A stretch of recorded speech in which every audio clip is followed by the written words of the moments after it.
सावित्रीबाईंच्या क्रांतिकारी कार्याची आठवण, काँग्रेस भवनात पुण्यतिथी साजरी। भारतातील पहिल्या महिला शिक्षिका, मुख्याध्यापिका आणि थोर समाजसेविका क्रांतिज्योती सावित्रीबाई फुले यांच्या 129व्या पुण्यतिथीनिमित्त सांगली येथील काँग्रेस भवनात सांगली शहर जिल्हा काँग्रेस, जिल्हा महिला काँग्रेस आणि सांगली जिल्हा शहर सेवा दल यांच्या वतीने अभिवादन कार्यक्रम आयोजित करण्यात आला। यावेळी क्रांतिज्योती सावित्रीबाई फुले यांच्या प्रतिमेस सांगली शहर जिल्हा काँग्रेसचे अध्यक्ष तथा सांगली मिरज कुपवाड महानगरपालिकेचे नगरसेवक राजेश नाईक आणि नगरसेविका वर्षा निंबाळकर यांच्या हस्ते पुष्पहार अर्पण करून अभिवादन करण्यात आले।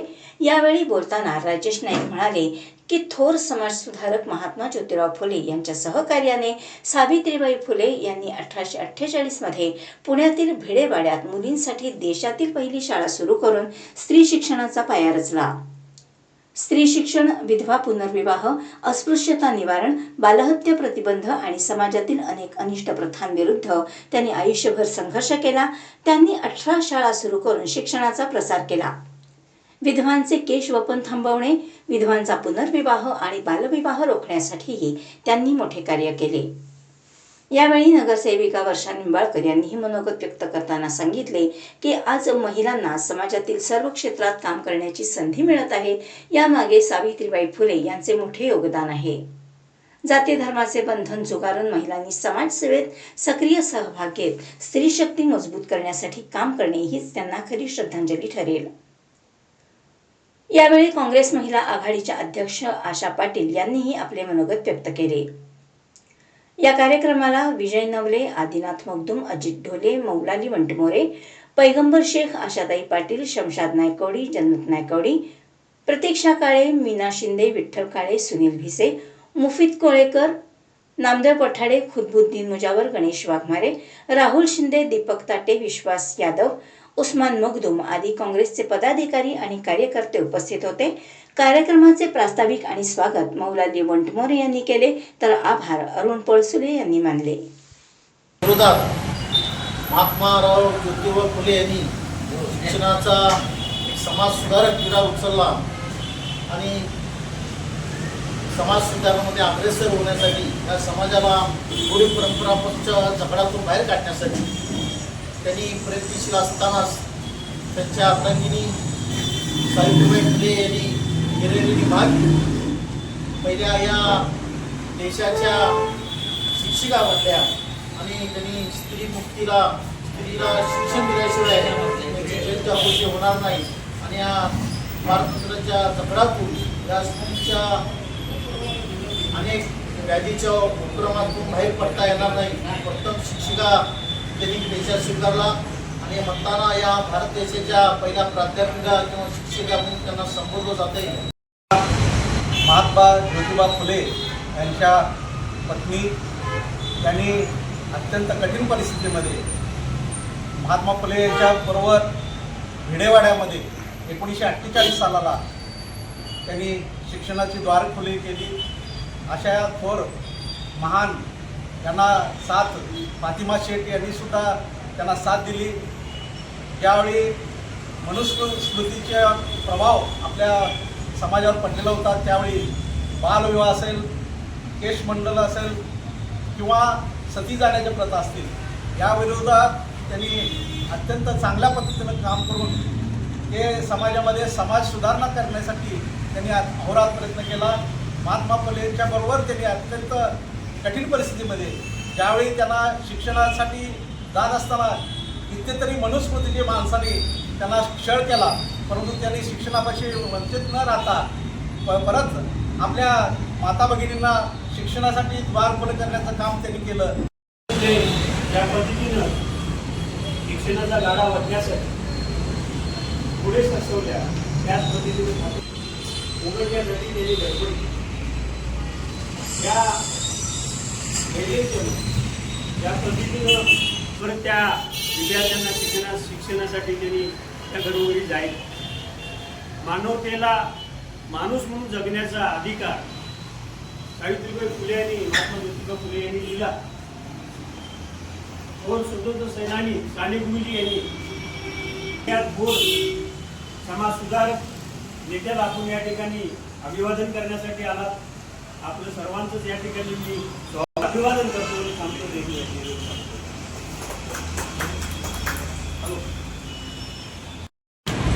थोर समाज सुधारक सावित्रीबाई फुले यांची 129वी पुण्यतिथी आपण या ठिकाणी साजरी करतो.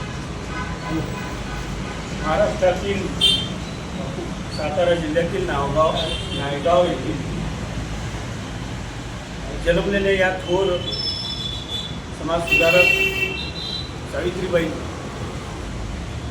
वयाच्या 13व्या वर्षी महात्मा फुले यांच्याकडून विवाह झाला आणि ज्योतिबांनी आपल्या पत्नीला पुढील सावित्रीबाई फुले यांचा जन्म नायगाव येथे सातारा जिल्ह्यातील नायगाव येथे झाला.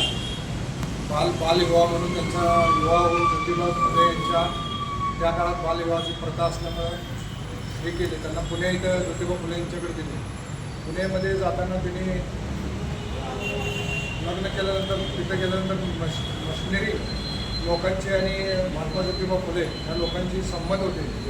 त्यामुळे त्यांना मशिनरीचे वाचक आणि अभ्यास त्याचं माहिती मिळाली आणि त्यातून ते जडतघडत त्यांची होत गेली आणि त्यांनी अन्यायाच्या विरोधात आणि महिला शिकल्या पाहिजे, मुली शिकल्या पाहिजेत, मुलींना शिक्षणाचं ज्ञान मिळालं पाहिजे ह्या हेतूनं महात्मा ज्योतिबाबरोबर त्यांनी काम केलं.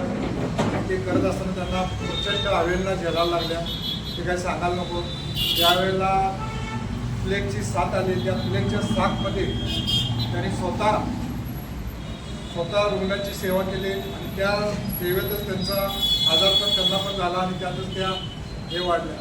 अशा थोर विचारवंत आपल्या ज्यांनी आपल्याला आदर्श शिकवला अशा महिला आपल्या त्यांना आपण आज विनम्र अभिवादन करण्यासाठी एकत्र जमलो आहोत. हे अभिवादन करत असताना महिलांसाठी ज्या रूढी परंपरा आहेत त्या मोडून कशा काढायच्या हे जे शिकलं आहे त्याच आपण आज महिलांना पुढं 50% दिलेलंच आहे. पण हे करत असताना महिलांना मान सन्मानसुद्धा दिला पाहिजे. हीच प्रतिज्ञा आज आपण व्यक्त करूया आणि ही विचार मांडतो आणि थांबतो. जय हिंद. आज सावित्रीबाई फुले यांच्या स्मृती. आज सावित्रीबाई फुले या महिलांसाठी ज्यावेळेस त्यांना इतका त्रास झाला त्या महिला शिक्षक आहेत. आज त्यांच्यामुळं आज आम्ही इथं आज सगळ्या महिला शिकत आहेत किंवा त्यांच्यामुळं बाहेर पडलेल्या आहेत. आज त्यावेळेस त्यांनी बरेचसे त्रास सहन केला.